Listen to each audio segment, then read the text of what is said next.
L'alignement est essentiellement lié à mes émotions et ma capacité à ressentir. Cela me permettra de poser une action adéquate en accord avec ce que je ressens. Le fait de ressentir me connecte à moi-même et me donne une intention claire pour mes actions. Je suis responsable de moi-même et ne cherche pas toujours à être convaincu par les autres.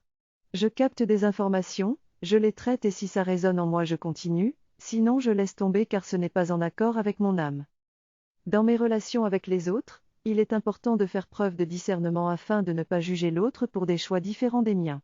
Si je ressens de la résistance et que j'essaie de forcer l'autre à changer, ce n'est pas la bonne attitude et cela m'éloigne de la paix intérieure. Il est important d'accepter que les autres puissent vivre leur vie différemment de la nôtre, sans les juger. Nous ne sommes pas différents les uns des autres, même si nous sommes des individus à part entière.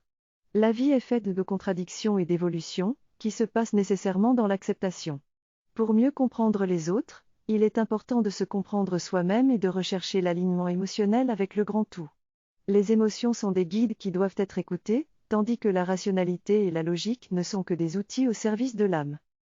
J'ai appris que pour être aligné, je dois apprendre à ressentir mes émotions et comprendre mon monde intérieur. Je ne dois pas avoir pitié des autres mais plutôt avoir de la compassion, et les aider à retrouver leur centre et leur force. Quand je vis une situation difficile, je ne dois pas réagir immédiatement mais plutôt me poser des questions pour comprendre ce qui se passe en moi.